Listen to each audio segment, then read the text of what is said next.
menurut saya manusia dan tanaman itu sama. Dia tuh masih ada kesempatan minti air urip gitu ya. Dia mau hidup itu asal di tanah yang oke, dia tuh akan tumbuh besar dan menjadi tanaman yang semaksimal mungkin. Mendem gitu. Mana Rasulullah kan bilang ya kamu bergaul sama kayak penjual minyak wangi ya. Kowe iku ora tuku minyak wangi nek katut wangi ini kok bos. Kenapa sih kita satu guru satu ilmu kayak Tai Chi Master gitu, yang satu mau jadi wartawan Washington Post seperti saya, satu terlibat di bom Bali. Jadi saya agak tahu persis bagaimana harian mereka itu bukan seperti teroris ala Netflix gitu loh mas, nganggo rompi terus pengen nembak-nembaki terus, bukan. Kok bisa gelem nyumbang ngono lho maksudnya. Apa narasi apa yang menyebabkan dia ngehook kayak gitu. Wah aku mas bar transfer Sahrukan loh misalnya. Foto nih tak Sahrukan diberikan siapa gitu. Ini menjadi korban dari kelompok yang saya pelajari, which is itu kelompok ISIS itu, teroris itu kan mereka menggunakan media sosial untuk melakukan rekrutmen, mencari sumber dana dari mbak-mbaknya ini. Jadi mbak-mbaknya ini bukan radikal seperti kita bayangkan, tapi hanya kesepian mas. Al-haq bila nidhamin yaghlibul batil binidhamin. Al-haq kebenaran atau kebaikan tadi bila nidhamin yang tidak diatur dengan manajemen yang oke. Yaghlibul batil dikalahkan sama keburukan yang dimanage dengan yang baik. Ngajar dengan bule gitu deh. Bule kok ya radong dong, sebetulnya nggak pinter juga gitu. Sebetulnya yang menjadikan kita excel atau tidak itu bukan karena warna kulit, bukan karena kita orang Indonesia, has to do with our exposure gitu loh. If you read a lot, if you read enough, baca cukup, ketemu banyak orang dan punya growth mindset, cara berpikir tumbuh, you can be whatever you like.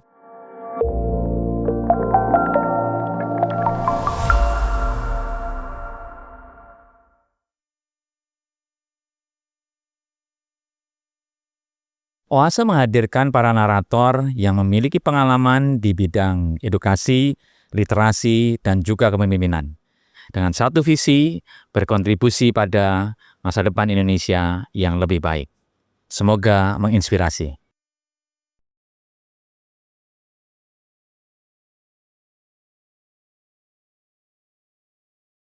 Halo teman-teman sekalian, hari ini di podcast episode kali ini, saya berbahagia sekali karena saya bersama dengan sahabat saya, teman lama yang sudah kenal kiprahnya di berbagai aktivitas sosial dan juga di aktivitas pendidikan, Mas Nur Huda Ismail. Apa kabar Mas? Alhamdulillah baik. Jauh-jauh datang dari Singapura, ya bukan jauh-jauh datang, memang pulang ke tempat ini. Jadi saya hari ini rekaman di tempat beliau tinggal di namanya Omah Betaan ya. Tetapi di sini bukan sekedar homestay, tapi di sini kalau saya boleh bilang adalah sebuah pusat gravitasi, pusat gerakan sebagai sebuah alternatif bagi sebuah gerakan sosial. Nanti saya ingin ngobrol panjang soal itu. Jadi Mas Huda ini sekarang menjadi fellow di Nanyang Technological University di Singapura.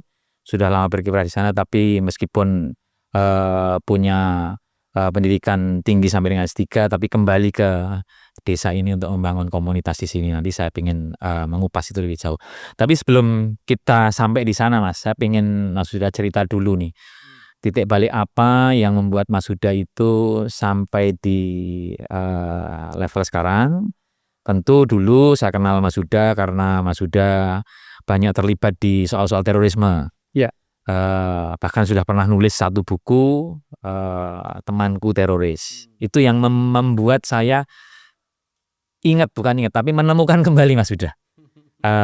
Silakan Mas, mungkin bisa cerita. Ya, tadi titik balik itu penting ya, kita melakukan gerakan itu kan. Kalau kita melakukan gerakan itu harus dari why-nya dulu kan, start with why. Nah, tadi Mas Iwan membuka dengan cerita buku saya namanya Temanku Teroris. Nah, dulu itu ketika saya jadi wartawan di Washington Post, liputan bom Bali, polisi makin kami, ternyata ini teman-teman saya waktu di pesantren yang terlibat di dalam aksi terorisme di Bali itu. Nah, saya itulah menjadi titik balik saya.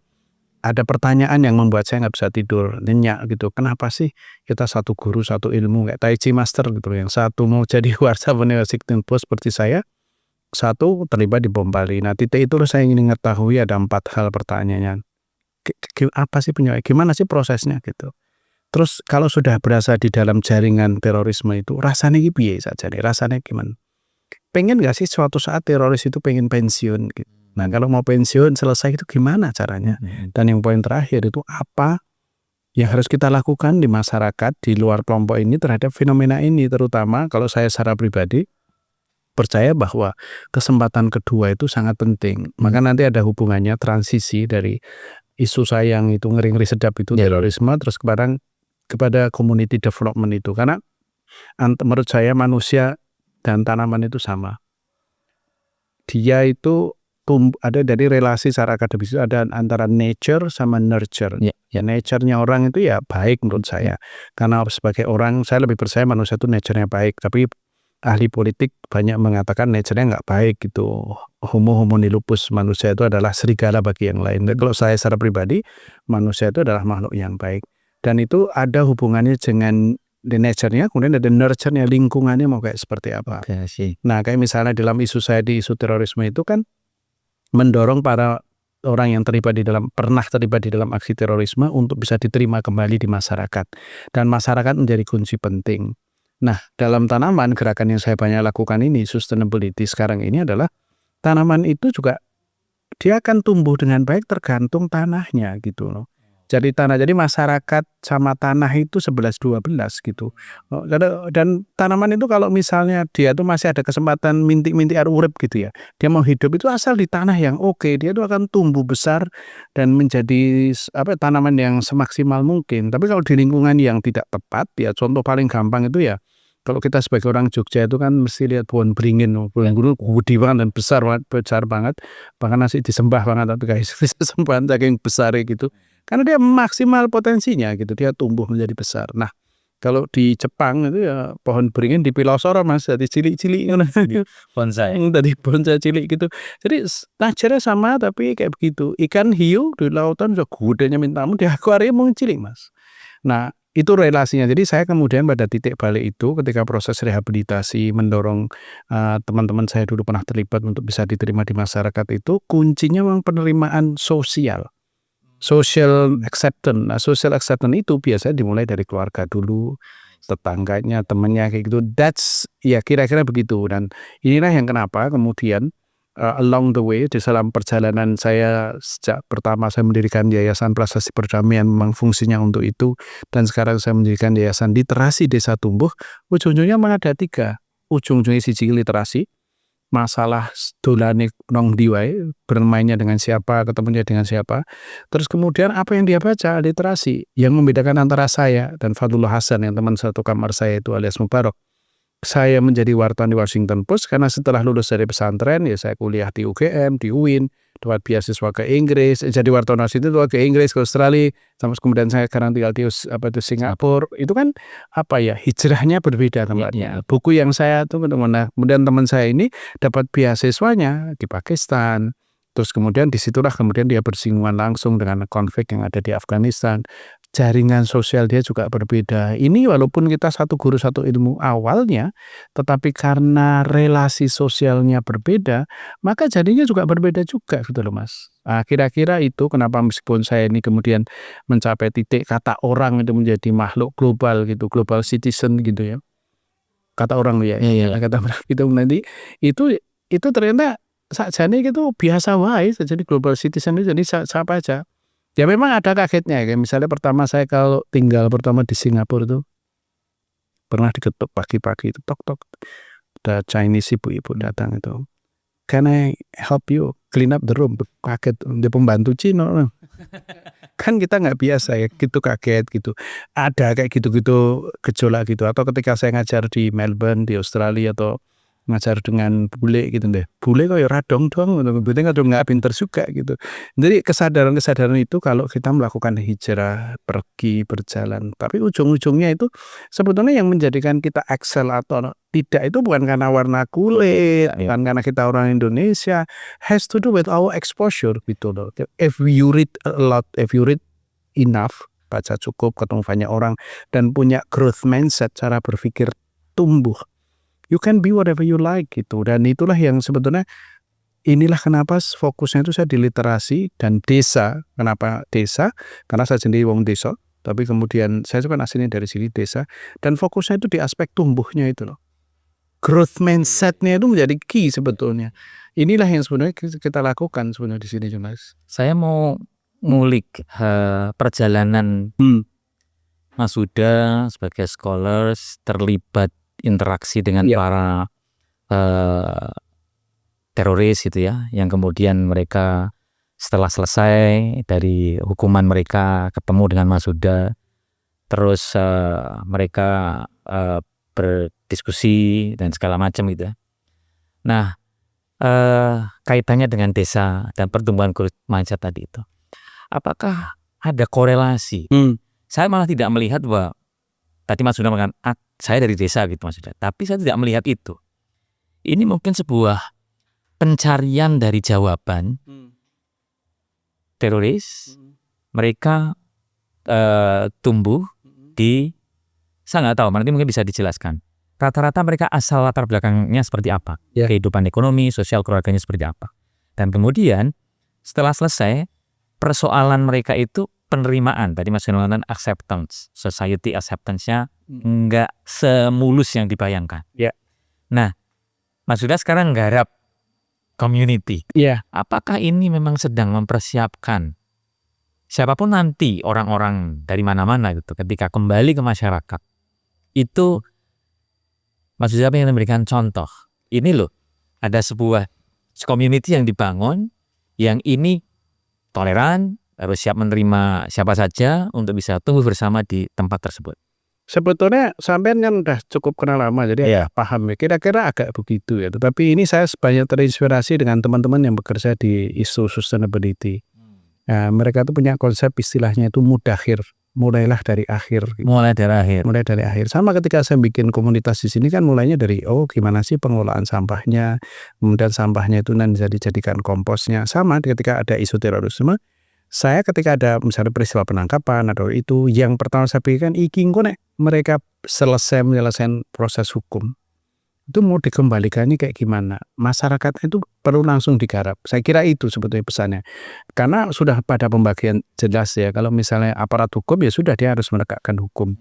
Nah kemudian Intel akan mengetahui jaringannya, tapi satu hal yang sering dilupakan yaitu aspek integrasi sosial. Nah, mereka memberi kesempatan. Nah, integrasi itu nggak bisa berjalan dengan baik kalau masyarakatnya sendiri social cohesion-nya atau kekenyalan di masyarakatnya itu nggak nggak cukup lentur gitu loh Mas. Nah, ini yang saya garap sebetulnya sekarang di literasi desa tumbuh. Dan kenapa dari desa? Tadi sampai menyebutkan background-nya. Tapi yang paling penting, teroris itu tidak pernah lahir.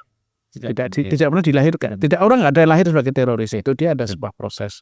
Nah, dan itu selalu highly contested, selalu diperdebatkan, dan itu konteks menjadi penting, geopolitik menjadi penting. Dulu orang bisa aja disebut sebagai pahlawan, tapi karena tidak sesuai skenario geopolitik dia menjadi teroris. Nah, seperti teman saya tadi si Mubarak itu, dulu dia bukan teroris ya, pahlawannya Amerika, pahlawan kita Barat gitu melawan mereka pahlawan karena mereka di sana melawan komunis. Nah, kalau kita lihat kan sudahlah CIA mengeluarkan dana yang tidak kecil untuk memobilisasi hampir semua aktivis Islam untuk melawan komunisme di situ, melemahkan. Nah, ketika pulang inilah yang kemudian ada sebuah gerakan namanya Al-Qaeda itu yang mereka ingin menyerang Amerika gitu loh. Tiba-tiba dia kemudian disebut sebagai teroris karena itu. Konteksnya udah nggak berbeda karena 9/11 itu. Kalau kita melihat apa yang ada di Suriah misalnya, yang Presiden Suriah hari ini Assad itu dulu anggota Al-Qaeda dia. Dia dulu anggota Al-Qaeda, tapi kemudian mengalami transformasi, dia melihat bahwa tidak strategis lagi dengan bergabung dengan Al-Qaeda, dia mulai bekerja di kemasyarakatan, kemudian melalui proyek soalnya di Idlib, konteks geopolitik yang memungkinkan dia untuk mendapat dukungan Amerika. Karena Suriah pada saat itu ketika Assad berdiri yang berkuasa, proksinya kan Rusia gitu. Proksinya Rusia, Cina kayak gitu. Nah, sini Amerika kesempatan ya sudah dia akan memungkinkan, dan sekarang tidak ada orang lagi manggil dia sebagai teroris gitu. Jadi terorisme lagi-lagi itu adalah konteks spesifik. Nah, orang-orang yang dulu kita anggap teroris itu kalau kita tarik lagi sejarahnya lagi, ya mereka itu dulu bagian dari gambar besar. Gitu. Jadi karena saya paham kontestasinya seperti itu, saya melihat mereka itu aspek kemanusiaannya gitu loh. Aspek kemanusiaan itu loh Mas. Jadi apalagi saya pernah hidup bersama dengan mereka. Saya 6 tahun di Pondok Pesantren Nguruki. Jadi saya agak tahu persis bagaimana harian mereka itu bukan seperti teroris ala Netflix gitu loh Mas. Nganggo rompi terus pengen nembak-nembaki terus, bukan. Jadi yang disebut teroris kadang kan kita sudah terbrainwash atau sudah terimajinasikan nang dinding nggo rompi gitu. Jadi itu aspeknya itu yang saya lihatnya. Wah, ngeri banget di teroris. Sampean kan juga ada ketemu beberapa binaan saya gitu ya, mulai dari yang pernah ke Suriah, sudah yang dianggap teroris menyakitkan, tapi mereka kan amat sangat baik sama sampean juga. Dan itulah yang poinnya gitu. Mas Huda, saya coba masuk ke kelompok masyarakat lain yang jenengan juga bina. Ya. Yaitu adalah tenaga kerja Indonesia. Ya. Yang jenengan selalu sebut mbak-mbak di diaspora gitu ya. Nah, ini beberapa kali saya ketemu punya aktivitas dengan mereka begitu, melakukan pembinaan dan segala macam. Bisa cerita lebih? Ya, oke. Sebetulnya perjumpaan saya dengan isu ini ya karena masalah solidaritas saja ya. Saya kan juga buruh migran ya. Karena saya orang Indonesia yang kemudian bermigrasi di Singapura ya buruh migran juga gitu. Cuma karena disebut kemudian ada klasifikasi lah namanya white collar atau buruh migran wangi whatever lah. Tapi intinya sama. Ketika kita berada di luar negeri di tempat yang baru, kita tuh selalu vulnerable. Nah, aku di sini mangane lodeh ya Mas. Di sana kemudian yang Singapura kan ya berbeda. Itu kan kamu vulnerable dengan makanannya. Di sana semua teman kita di sini orang Jawa ngomong Jawa terus semuanya orang Cina. Itu kan mayoritas Chinese, India, kemudian Malay. Itu kan lingkungan yang baru. Nah, kebetulan saya ini punya pendidikan. Kebetulan saya ini juga mempunyai posisi yang bagus di kampus. Nah, minimal ada 200.000 para perempuan yang ada di Indonesia yang sekarang berada di mana itu di Singapura. Posisinya itu tidak lebih baik dari saya gitu. Mereka berangkat itu memang sudah punya permasalahan sosial. Di bojone selingkuh lah, wong tuane sedang kelilit hutang lah, apa banyak lah. Mereka punya, nah dan mereka ingin keluar dari persoalan itu. Jadi berangkat memang sudah punya permasalahan itu. Nah di dalam mereka ketemu dengan namanya handphone tadi itu, smartphone ya. Tapi masalahnya yang smart mau phone orangnya belum. Jadi mereka kadang dengan adanya itu tadi, wah aku Mas baru transfer Sahrukan misalnya foto nih Sahrukan diberikan siapa gitu. Nah inilah yang kemudian kelompok yang saya ini menjadi korban dari kelompok yang saya pelajari, which is itu kelompok ISIS itu, teroris itu kan mereka menggunakan media sosial untuk melakukan rekrutmen, mencari sumber dana dari mbak-mbaknya ini. Jadi mbak-mbaknya ini bukan radikal seperti kita bayangkan, tapi hanya kesepian Mas, perlu ngobrol, ajak diskusi. Nah yang mereka itu kan kalau kita biasanya datangnya ke pengajian ya jamaah. Nah kadang kan susah ya di Singapura, susah jaringannya kuat. Ya jamaah mereka itu ke jamaah Facebook ya, Instagram ya, TikTok ya loh. Jadi ngaji niki omong didikte oleh algoritma itu. Jadi kadang ngerti ya mereka klik sana klik sini, tidak gitu. Nah engagement saya dengan mbak-mbak itu sebetulnya lebih pada fokus tentang digital literasi itu, tentang ini loh. Apa yang lu saksikan di sosial media itu tidak mesti benar. Dan ini sebetulnya permasalahan global, nggak hanya kepada mbak-mbak. Kebetulan di mbak-mbak itu karena saya menyaksikan sendiri bagaimana, kan saya juga bikin film ya tentang beberapa buruh migran yang mereka terlibat di dalam aksi terorisme itu. Fakta bahwa ini kelompok yang sangat kecil, rentan, tapi bisa dipakai juga gitu. Dan jumlah orang Indonesia yang keluar negeri itu nggak kecil gitu. Nah kira-kira itu kenapa saya fokusnya itu. Tadi nyebut mbak-mbak sebagai radikalnya bukan sesuatu yang kita bayangkan. Tadi mbak diminta untuk nyumbang gitu ya, didorong untuk nyumbang. Itu apa? Mereka nyumbang mau infak atau sedekah? Ya gitu. Karena mereka infak sedekahnya itu kadang mereka nggak tahu. Ini misalnya infak kepada keluarga mujahidin gitu. Kepada transfernya kepada individu ini. Nah itulah yang kemudian digarap secara online itu. Karena misalnya ada satu buruh migran yang ada di Semarang itu, di Tegal, bukan Semarang, di Kendal. Ya dia korban domestic violence, orang tuanya kekerasan keras, dan istrinya, suaminya juga, dia hijrah lah untuk bekerja. Ketika kesepian, ngomong di Facebook itu, berhubungan WhatsApp group. Nah di WhatsApp group itulah mulai kena kelompok ini gitu loh. Padahal ya dia hanya kesepian aja, dia nggak jauh dari kesan radikal, pengaji ya mungkin bener. gitu. Tapi gitu loh. Jadi orang selalu menghubungkan bahwa yang namanya radikal itu purely driven by ideology. Selalu digerakkan karena ideologi. Kalau saya membacanya radikalisasi itu bukan hanya permasalahan agama radikalisasi, tapi masalah psikologi. It can happen to anyone, any person, any group, and even the whole country gitu. Psikologisnya itu. Israel contoh paling nyata, Palestina paling nyata. Bagaimana the whole nation itu can be radicalized gitu. Ya itu maksudnya orang sekarang kalau ngomongin radikalisasi itu kan kemudian fokusnya kepada kelompok Islam. Realitanya kita banyak serangan yang ada di di barat itu digerakkan oleh far right, kelompok inspirasinya kelompok kulit putih itu, dan internet itu memfasilitasi itu gitu loh Mas. Nah, kembali pada gerakan kita literasi desa tumbuh itu tadi, mendorong aspek literasi itu kita mulai dari anak-anak gitu loh. Dan kita memang fokusnya itu sebenarnya ada 2 paling mendasar itu, anak-anak dan perempuan, ibu-ibunya itu. Dan kita empowernya begitu. Nah, bapak-bapaknya ben wae lah kira-kira gitu. Nah, mereka sudah ini memang agak susah ketemu dan bapak-bapak itu harus cari komunitas yang tepat. Mungkin sedang saya pikirkan apakah saya bikin gamelan atau apa, saya belum tahu. Tapi yang jelas dengan ibu-ibu dan bapak-bapak anak-anak ini jalan dan karena kita ini mungkin di Jogja ya, karena kita bikinnya di Jogja, volunteernya itu banyak. Seperti anakmu sendiri kan, Nadia kan datang sini dari UGM datang. Ketika melakukan volunteer di sini juga sebetulnya win-win. Dia kemudian mendapatkan kesempatan untuk mengembangkan bakat dan minatnya, dan pada saat yang bersamaan masyarakat yang didampingi pun juga mendapatkan hal sama gitu. Saling win-win. Ya kita karena di Jogja juga volunteering itu bisa berjalan dengan baik gitu. Tadi satu kelompok teroris, kelompok kedua buruh migran. Nah, ketiga yang saya soroti ini adalah anak-anak muda usia sekolah yang mereka itu secara mental dan sosial itu mungkin mengalami tekanan yang besar, sehingga mereka mengekspresikan itu salah dengan cara yang salah. Kita ambil contoh kasus terakhir SMA 72 Jakarta yang ada anak ngebom di sekolahnya itu. Apakah maksudnya melihat bahwa ini kelompok ini itu juga menjadi sasaran bagi. Nah, jadi kalau saya itu kan karena background saya itu kan komunikasi ya. Dan kalau kita melakukan komunikasi atau strategi communication itu saya selalu tahu tekankan pakai pendekatan 5M. M pertama itu namanya market receptivity.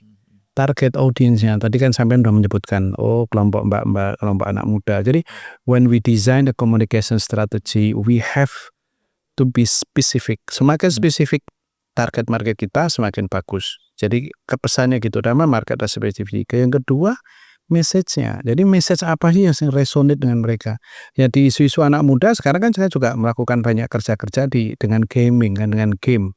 Ya guru saya itu ya anak saya sendiri, Salman itu. Nah Salman, kenapa saya masuk ke arah gaming ya, suatu saat Salman itu malam-malam nangis gitu.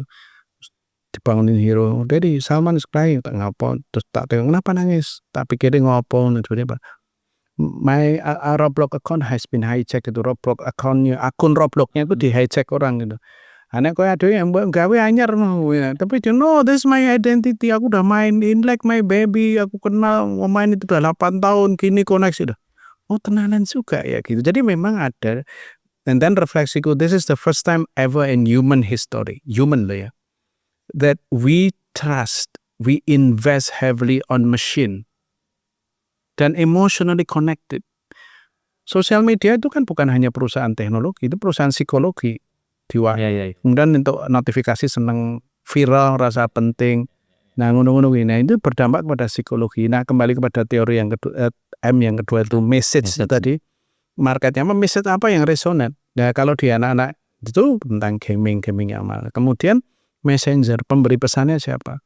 Kenapa saya buka kayak film terus kemudian pakai Febri yang orang yang pernah ke Suriah, sampai juga udah ketemu itu 350 hari di Suriah. Karena messenger itu harus kredibel. Saya ngomong Suriah gini begini, kelompok ISIS nggak betul ini nih. Lah kowe tahu kok tekan Suriah? Kowe apa pernah melakukan itu? Jangan nggak pernah. Nah saya mencari orang-orang yang pernah dan kemudian pada titik tertentu kemudian dia memilih enggak gitu loh. Nah itu messengernya kita kemas. Nah kemudian mekanismenya pakai apa kita? Mau pakai podcast kah? Mau pakai sosial media kah? Pakai film kah? Pakai direct engagement pakai community kayak beginilah. You have to know. Karena setiap alat itu, setiap communication tool itu punya kelebihan dan punya limitation. So we have to play with that. We have to understand the dynamic. Dan poin yang terakhir namanya itu measurement, diukur. Ya. Suksesmu itu apa sih ukurannya? Viral, dampak, connect, I don't know. Jadi itu yang kenapa tadi kalau sampean sebutkan, Mas Iwan sebutkan, ada semacam klasifikasi berbeda dari setiap pasar yang saya sampaikan ya, karena naturally I'm a strategic communication gitu, spesialis gitu. Jadi saya orang yang fokus di strategi komunikasi. Jadi saya nggak, kalau bikin pesan, bikin program itu nggak boleh kebiahuyah. Kalau di sini kan sampean lihat tadi makan juga, oh makanan desa gini-gini, because I need to talk to them. So gerakan saya ya sampean bisa lihat sendiri, masyarakat desanya itu super suportif. Ya. Kalian nggak tak suguhi spaghetti, tapi ya mau lodeh, jangan mau lodeh terus sama teri atau apa, because that's what they know best. Then they feel confident doing it. Itu yang paling penting. Kalau saya selalu begitu. Yeah. Jadi kan bukan mendorong wisata desa, no, wisata di desa. Let them jadi orang desa. Pendatang itu harus rendah hati untuk mengikuti pola desa. Nah, orang kota ini kan yang menjadi masalah dalam tanda petik itu kan hanya toilet sebetulnya.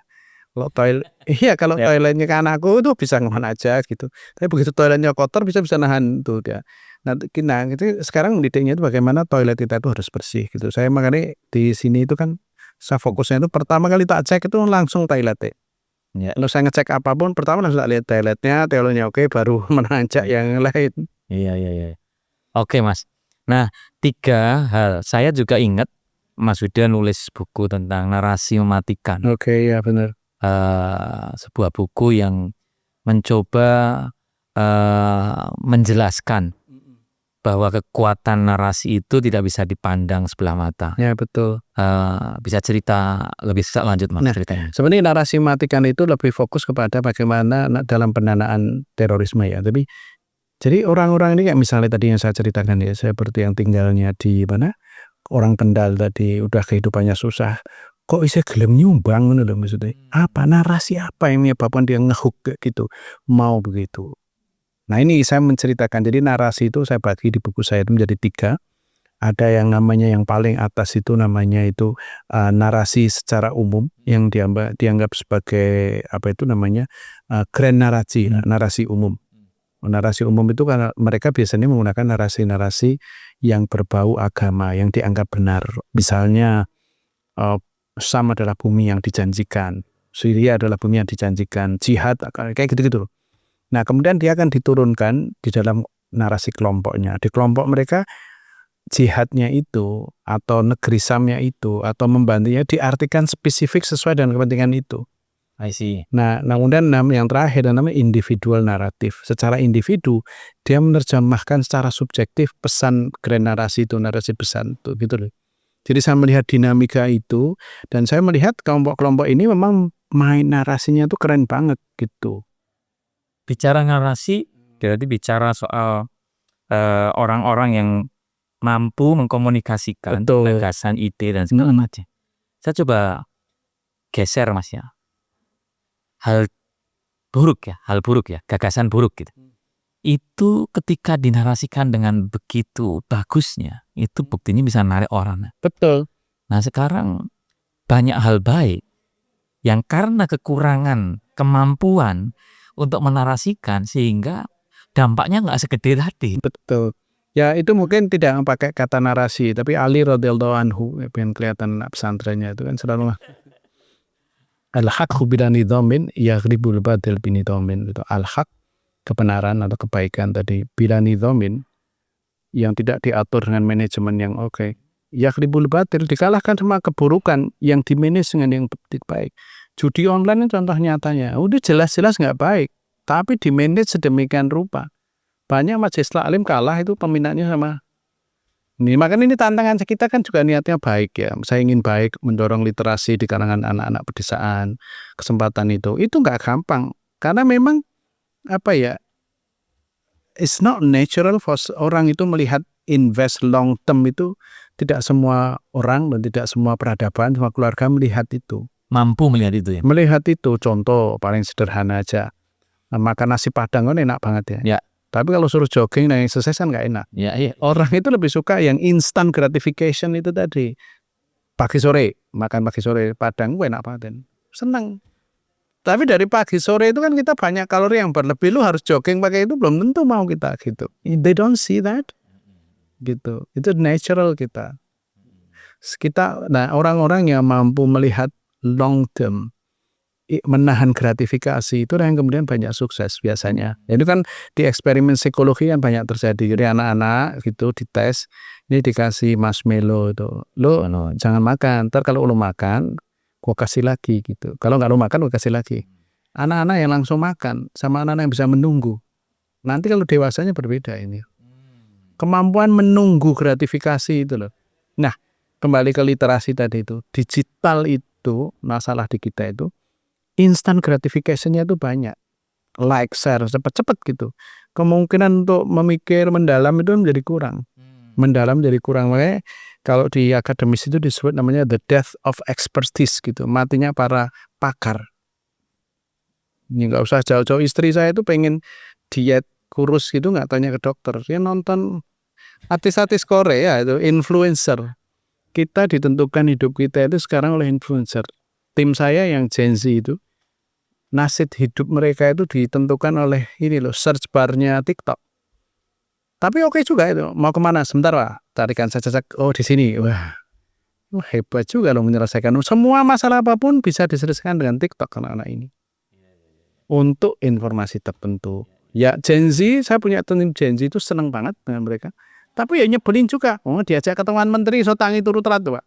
Sorry mas aku telat emang nah iki. Tapi nek misalnya suruh kerjaan apa, oh keren banget. Aku mau bikin gerakan Bumi Memanggil. Gimana konsep yang bagus? Oh gini. Wah, kan Gen Z oke banget ya. Tapi when it's come seperti kita, ya itulah namanya yang kita generation apa itu Gen X ya, Gen X itu. Mendesain programnya itu harus jelas. Market receptivity-nya gimana? Karena memang kita ngomong panjang mendalam ada pasarnya. Tapi kalau TikTok itu kan cuma soundbite cepet gitu. Which itu ilmu baru juga buat saya gitu. Oke, Mas Huda, saya pengen Mas Huda cerita adakah contoh success story gitu ya, orang-orang yang ex-teroris kemudian masuk dalam binaan Mas Huda atau mungkin ex-buruh migran yang kemudian terlibat dalam program-program yang Mas Huda lakukan. Sebetulnya saya bukan binaan aja, nggak ada orang yang misalnya satu teroris itu sukses dibina oleh satu orang gitu, enggak. Ya mereka melalui negara misalnya lewat BNPT kah atau kepolisian, Densus kah atau kemudian melalui berbagai lembaga gitu. Jadi bukan karena saya secara pribadi, dan there is no such things like that. Kita sukses kita juga bukan karena orang tua kita aja atau karena saya di UGM atau saya di Inggris atau di Australia. Kan tangan-tangan kecil gitu loh, yang pernah bersinggungan dengan saya langsung. Kemudian mereka bisa mulai hidup baru ya banyak. Ada yang misalnya Abu Fida gitu ya, bersinggungan sama saya. Ini baru kemarin wisuda doktor. Bukan kaget. Ada gitu. Ya itu yang menyenangkan. Ada yang sekarang baru ngambil S2. Kalau dari sisi isinya, dari sisi pendidikan lah ya. Yang dari sisi bisnis ya banyak yang oke. Itu tadi, we have to see a differently itu. Iya. Kalau dari buruh migran, kalau saya pernah ada yang sutradara atau ya? Ya itu kan misalnya Mbak Ani itu kan dulu buruh migran, tapi dia kan apa itu namanya sangat apa ya, inspiratif, sekolah lagi, belajar film sampai menang Piala Citra. Ya ini credible voice saya itu kayak Mbak Ani kayak begitu itu. Tapi bukan binaan saya juga saya menyebutnya. Saya hanya apa ya, memoles saja, memfasilitasi, mendorong supaya menginspirasi supaya mungkin orang ya. Karena kan ya itulah tadi saya sampaikan, narasi itu penting banget Mas. Oke. Karena the way you see things itu bisa berubah itu kalau narasinya pas. Perspektif itu menjadi penting. Iya. Kenapa kalau saya dorong ke anak-anak saya sekolah, kamu harus sekolah yang bagus. Jadi mana bukan karena sekolahnya kui. Ketemu berbagai macam orang sing podo pinter kuwi ya Mas. Berpengaruh Mas. Iya. Itu. Jadi social relation itu kenapa kalau orang gendut itu disarankan ikut klub gym ke fitness. Bukan karena fit nge-gymnya, tapi ketemunya wong-wong sing awahe apik. Ketemune mau dong lemu wis nular Mas. Gitu. Social relation, bener itu. Ya. Itu nular. Kalau dalam bahasa pesantrennya itu namanya su'ul khuluqi yu'di gitu. Rusaknya moral itu menular. Mendem gitu. Mana Rasulullah kan bilang, ya kamu bergaul sama kayak penjual minyak wangi. Kowe iku ra tuku minyak wangi ini katut wangi ini kok bos. Ya. So saya itu I try to surround myself itu dengan high achievers gitu. NTU itu ya wangun tuh mas, mencari wangun. Ya. High achiever. Ya. Jadi aku ya pinter, mana ketemu sama pinter-pinter. Jadi aku ya Pinter. minimal orang pikir jadi aku melu katut tuh mas. Jadi kira-kira ngono mas. Ya. That's the reason saya bukan surround yourself. Dan kadang kalau kita salah sudah kan selalu gitu tuh. Pentingnya almar'u lidini khalilihi gitu. Seseorang itu bisa dilihat itu dari agama temannya, maksudnya perilaku temannya. Kelompokmu ya. Kelompok temannya. Kita temannya oke ya, jadi oke juga. Ya. Mas Yuda, saya pengen masuk ke lebih spesifik ke Yayasan Literasi Desa Tumbuh. Sudah 1 tahun lebih, sudah melakukan berbagai macam aktivitas di sini secara rutin, reguler. Nah, gimana nih sekarang setelah 1 tahun lebih ini tanggapan masyarakat, mungkin pemerintahan lokal, dan juga mungkin kelompok-kelompok sukarelawan yang terlibat di sini? Ya jadi ketika ya gimana pun juga kan saya tetap scholar ya. Jadi ketika saya bikin gerakan Yayasan Literasi Desa Tumbuh itu, ya sebenarnya karena istri saya itu kan dosen ya. Dosen itu kan biasanya kalau mikir nyebelin dia itu teoritis gitu. Dia bilang oke, aku hatinya baik, istri saya itu hatinya baik. Dia datang ke sini pertama kok nggak ada ya tempat anak-anak baca gitu. Terus aku minta tolong dong tak koteng tetanggaku yang buruh migran itu bikinin rak buku, terus nanti tak mau taruh di garasi semua orang masuk. Terus kalau tanya kayak gitu tuh kamu bikin orang pikir orang desa langsung pinjam bukumu terus mereka mau baca. Ya gitu mikirnya. Tapi saya ya nggak begitulah. Kita harus bikin movement, gerakan. Dan bikin gerakan itu harus kita pikirkan apa aja stagesnya. Nah, bikin 4. Yang pertama namanya ini jangan hanya perpustakaan tapi kerekatan sosial itu 4. 1, individu and group progress. Jadi orang yang gabung ke sini secara individu dan kelompok itu naik. Dulu nggak bisa baca jadi bisa baca bahasa Inggris. Dulu nggak bisa main angklung bisa main angklung secara individu. Dulu nggak bisa bikin cooking jadi cooking. Jadi ketika gabung di sini they see themselves the benefit. Karena kalau misalnya dalam pendekatan pendidikan, sampai ini orang pendidikan punya sekolah gitu ya, siapapun aja sebetulnya kayak kita orang dewasa ini, ada namanya andragogy itu. Orang dewasa itu hanya mau belajar kalau apa? Kalau dia melihat benefit untuk dirinya. So you have to create that one. Nah yang nomor 2 itu harus fokus pada social capital. Mereka tuh bisanya apa? Kita kurasi. Ya tadi dia bilang, aku ra iso mas masak spaghetti, sing pengen gawe spaghetti sapa to mbak aku. Sampeyan iso mangane lodeh ya wis bikin lodeh. Kita kurasi yang oke. Ini gini itu social capital. Nomor 3 harus ada economic benefit. Kalau nggak economic benefit kan dia repot. Bayar tagihan nggak bisa dengan berbuat baik ya kita ini. Harus ada economic benefit kan dia dapat manfaatnya. Nomor terakhir itu namanya media and communication. Ya kita ada Instagramnya, ada komunikasinya. Sehingga gerakan ini itu meskipun dari sisi umur itu relatif rendah dan memudah banget ya. Belum besok Agustus, besok Juli 20 Juli itu 2 tahun. Kita pilih itu kan hari pernikahan kita. Jadi kita ingat gitu. Itu ya pencapaiannya tidak hanya pada level individu, kelompok, tapi juga pada bahkan regional dan nasional. Ya UNICEF sudah datang ke sini, oke, we can part with you, itu bisa datang. Ya tapi mesti still ongoing, people come and go. Dan mungkin ini bisa berjalan dengan baik itu salah satu alasannya itu karena di Jogja, Mas. Jadi ada energi positif kan orang Jogja itu. Orang dalam nak kenali disapai pripun Mas ngene ya. Saking penake itu Mas udah Yojo iki Mas. Penake. Saya cuma di sosmed, Mas aku bisa volunteer Kak di sini atau gini. Banyak Pak. Jadi kita itu ngatur volunteer gitu. Dan anak-anaknya juga pada datang ke sini semuanya oke. Tapi apakah ini bisa diterapkan yang di tempat lain? Belum tentu juga. Belum tentu. The point adalah sebetulnya kalau kita itu, saya itu sebenarnya ingin menggugat pranata yang ada gitu. Apakah bukan kemewahan, possible untuk social mobility, orang menerima perubahan sosial, akses pada hal-hal yang oke itu hanya milik orang kota gitu. Kan kita berusaha membawa hal kayak gitu orang desa tuh. Nah, itu orang desa nggak termarginalisasi, kurang gitu. Menurut saya sih begitu. Iya. Nah, sebetulnya banyak orang desa itu yang sukses. Aku pengennya mereka juga bisa kembali. Nggak harus seperti saya, tapi you start to think, you act globally, tapi act locally gitu. Think Globally. ini harus ada akarnya. Ya, lagi-lagi kalau di Al-Qur'annya kan gitu, mathalun kalimat thayyibah, kalimat perumpamaan kalimat yang baik gitu, atau upaya yang baik itu asluha sabitun gitu. Akarnya itu menghunjam. Masyarakatnya itu menerima gitu loh, mengakar. Wa far'uha fis sama, dan cabangnya itu di mana-mana. Nah, yang ini yang sedang kita lakukan. Masyarakatnya bisa terima. Misalnya kan di sini cerita kunci wae. Tonggone sing ngatur gini. Ya sampai lihat sendiri. Ini masyarakat segitu, serah kunci wae. Dan Ibu ini Bu Nur, ini Pak Koteng, ini datang. Oh ya, wes serah kunci. Tapi jaringannya yang datang kan macam-macam. Nah, gitu. Maksud saya ya meskipun kita menggunakan nama nasional gitu, tapi what I've been doing itu inspired. Footnote-nya itu masih footnote anak pesantren gitu loh. Iya.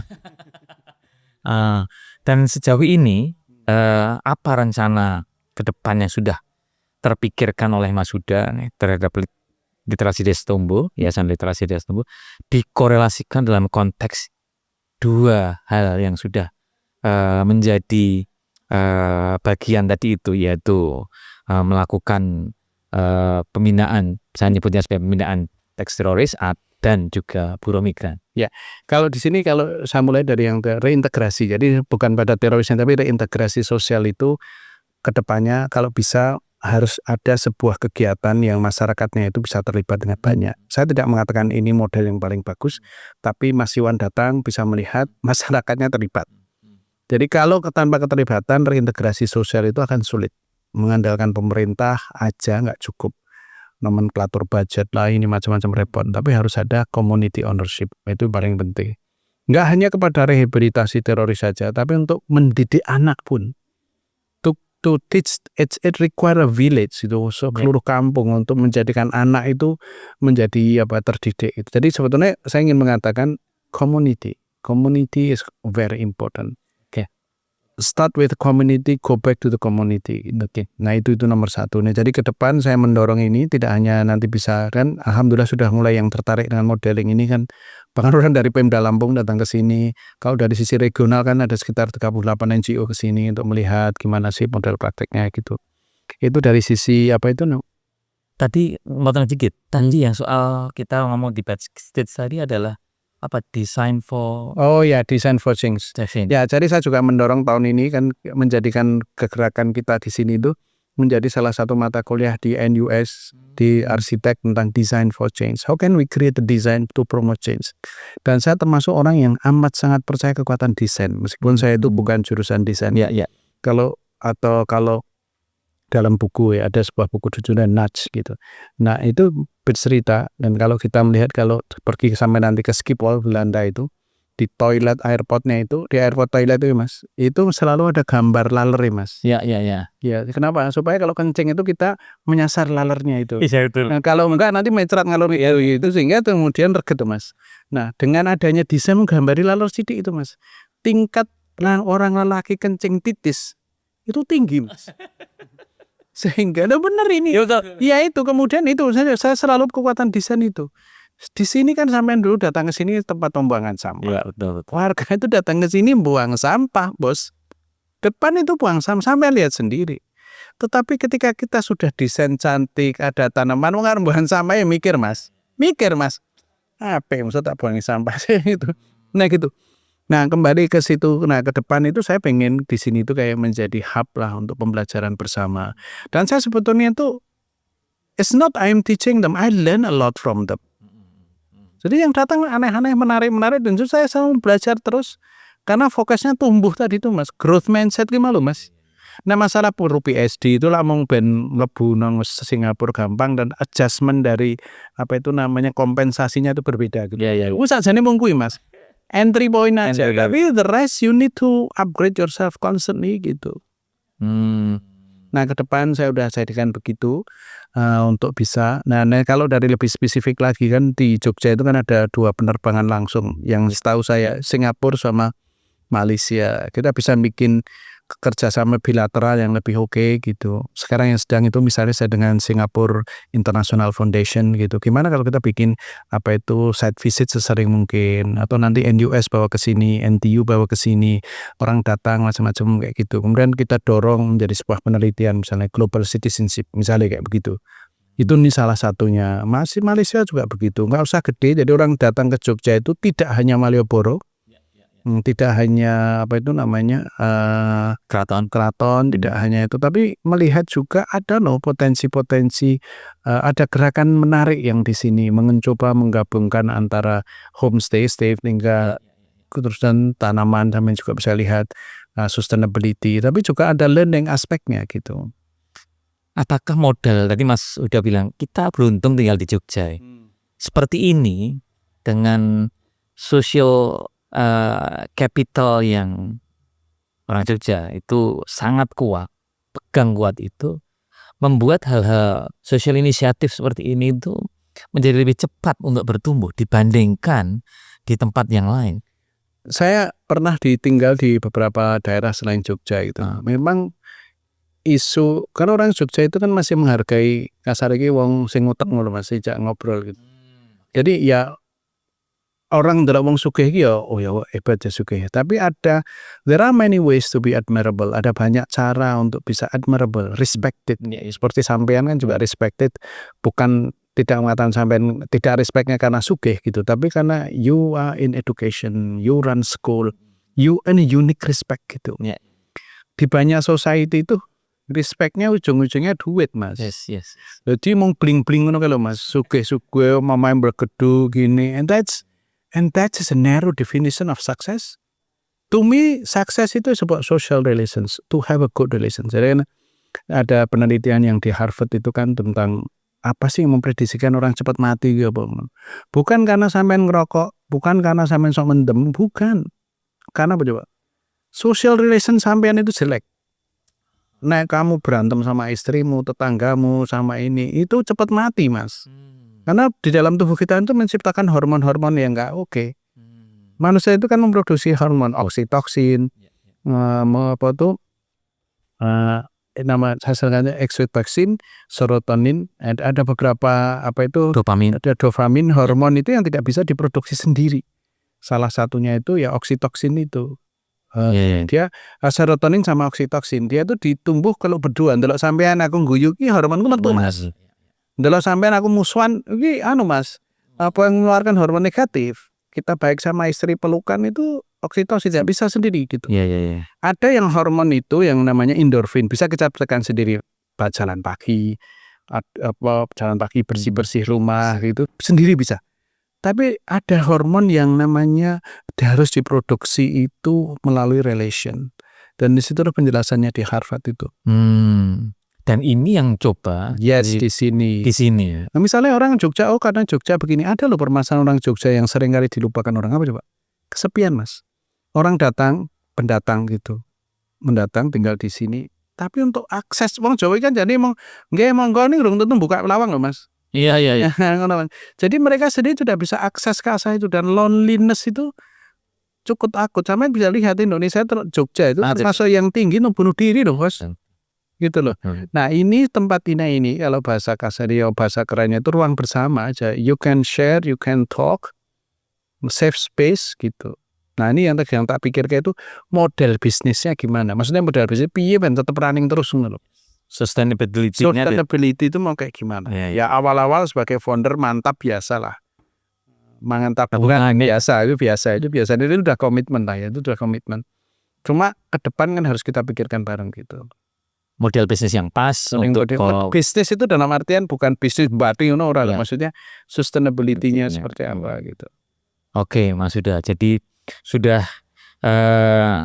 cukup panjang kita ngobrol di soal Yayasan Literasi Desa Tumbuh, terus kemudian tadi sudah bagaimana Mas Huda bertemu, berinteraksi, terus kemudian melakukan pembinaan pada orang-orang yang termarginalkan gitu. Saya coba flashback sedikit gitu ya. Siapa sih yang tokoh atau orang yang mempengaruhi, punya pengaruh kuat sehingga sampai di titik ini? Ya mungkin itu kalau menurut saya itu tetap orang tua ya. Jadi ibu saya kan masih, bapak sudah nggak ada ya. Nah ibu saya itu walaupun dia nggak kaya, tapi di rumah saya itu selalu dia koin. Kalau ada orang minta apapun aja, wong barang apa, kalau orang minta jangan pernah bilang nggak bisa, you have to give gitu. Dan itu yang selalu. Dan misalnya di rumah saya itu ibu saya itu dulu ada orang namanya Marioto itu, dia tangannya itu kotor gitu ya, kotor terus kita bukan saudara sama sekali. Cuma anak ini pengen bapak yang ketika itu dia senior saya lah. Dia masuk ke rumah saya itu pengen saya tuh pengen kerja di mana saya tangannya bersih dan bisa sholat.